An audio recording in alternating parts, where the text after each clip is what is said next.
আসসালামু আলাইকুম, সবাই কেমন আছেন? আশা করি সবাই ভালো আছেন। আমিও ভালো আছি আলহামদুলিল্লাহ। তো আজ বৃহস্পতিবার, এখন বাজে এখানে সকাল 9টা। আমি আয়াতকে স্কুলে দিয়ে এখন আমি সেন্টারের দিকে চলে যাচ্ছি। আর আজকে অনেকদিন পরে ভিডিও দিয়েছি। রেগুলার একই ভিডিও দেখতে কার ভালো লাগে? মানে আমার তো এখন রেগুলার রুটিন, সকালে উঠে একটু রান্নাবান্না কিছু সেরে তারপরে শপে চলে যাওয়া, সারা দিন শপে থাকো, আবার রাত্রে 8টা সাড়ে 8টার দিকে বাসায় আসো। তো যে কারণে ভিডিও একটু কমিয়ে দিয়েছি। এখন তো আর হাজব্যান্ড নেই যে বাইরে একটু ঘুরতে যাব, কোথায় যাব সেটা ভিডিও করব।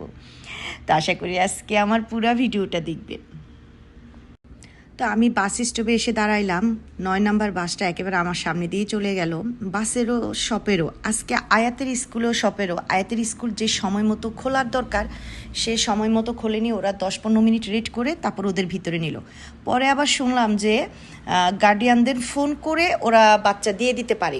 আমার স্কুলে তো মানে আয়াতের স্কুলে তো ওর বাবার নাম্বার, স্নেহার নাম্বারটা আছে কিনা আমি বলতে পারি না। আমি যে কি টেনশনে আছি মানে ছিলাম বলতে পারি না।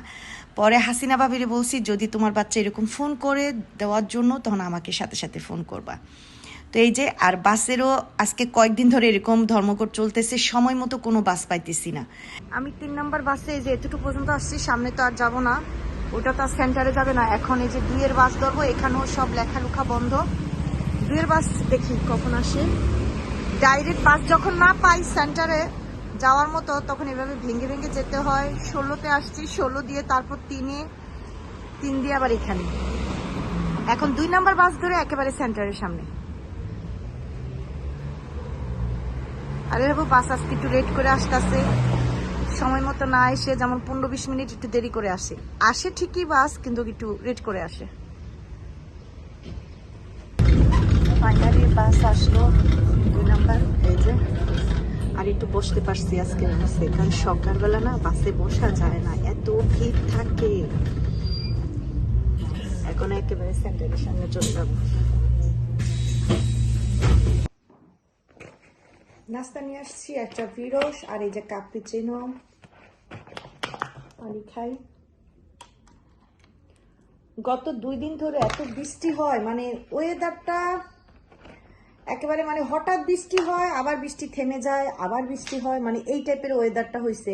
এখন আবার বাইরে কি সুন্দর রৌদ্র, কিন্তু দেখা যাবে আবার একটু পরে এরকম বৃষ্টি হইতেছে। আর এত গরম, মনির ভাইয়ের বাড়ি থেকে নিয়ে আসি তো, যে মহিলাটা আছে বর্তমান, সে আমার দেখলে বুঝে যায় যে আমি গরম খাই, কারণ আমার হাজবেন্ড আমার জন্য খুব গরম কাফি আনে। তো আবার বলে যে তোর মারি তো, মানে আমার হাজবেন্ড যে সবসময় ওর কাছ থেকে এরকম গরম আনে, আমারে দেখলেই ও চিন্না ফেলে, মানে কিছু বলতে হয় না যে তুই গরম কাফি খাস, এটা আমি জানি। আর কাফি কিন্তু আসলেই গরম গরম মজা লাগে, ঠান্ডাটা একেবারেই ভালো লাগে না।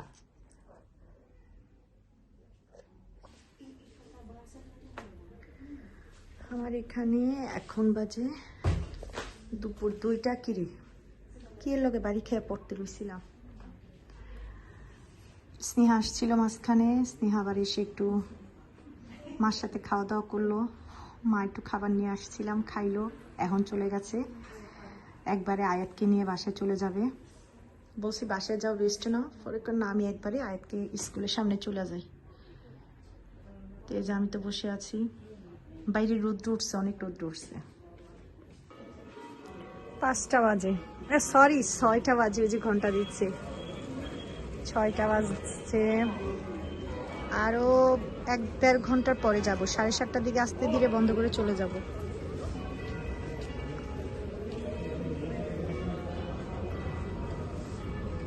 একটা কফি খেতাম, কিন্তু কিভাবে যাব,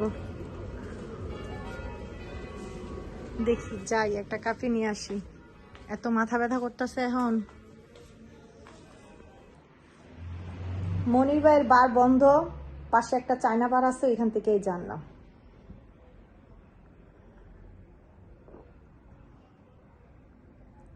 এই 6টার পরেই মনে হয় যেন কখন বাসায় যাব, এই টেনশনে থাকি।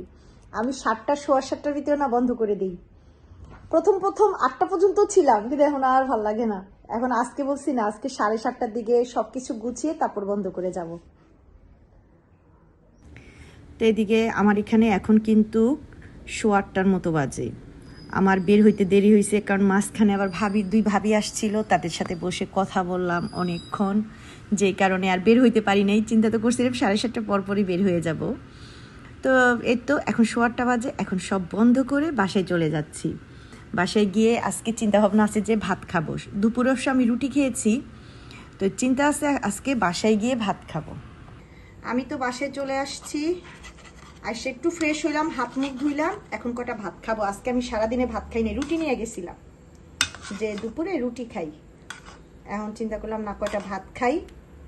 ভাতটা আর তরকারিটা নিলে না ঠান্ডা হয়ে যায়, কিন্তু এই কয়দিন নিয়েছিলাম কিন্তু এত ঠান্ডা হয়ে গেছে, ভাল লাগে নাই খাইতে। এখন বাসায় এসে গরম করলাম, গরম গরম তরকারি ভাত খেতে খুবই ভালো লাগে। তো এই যে শুধু রুই মাছ দিয়ে খাবো আজকে। আমি তো খেতে বসে গেলাম, কত বড় মাছ। স্নেহ নাকি আজকে দুপুরে এসে ভাত খায় নাই, ওই যে আমার কাছ থেকে একটু রুটি খেয়ে আসছে, এটাই। বিসমিল্লাহ।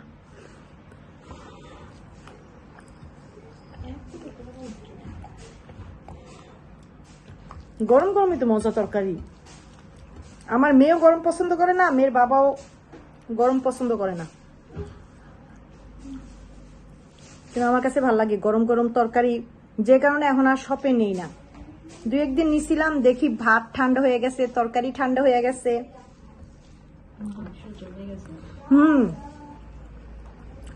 মাংস জমে যায়, তখন আর খাইতে ভালো লাগে না।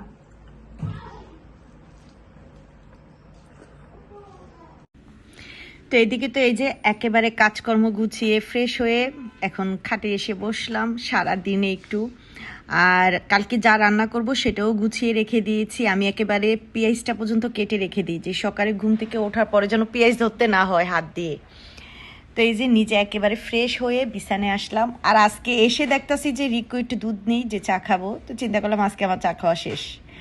তো এইদিকে এই যে ছেলেও মানে খাওয়া দাওয়া শেষ করে মার সাথে চলে এসেছে। আর আমার কাছে আসার পর একটু গরম লাগতেছে মনে হইতেছে, তো যে কারণে ফ্যানটা একটু চালিয়ে নিলাম।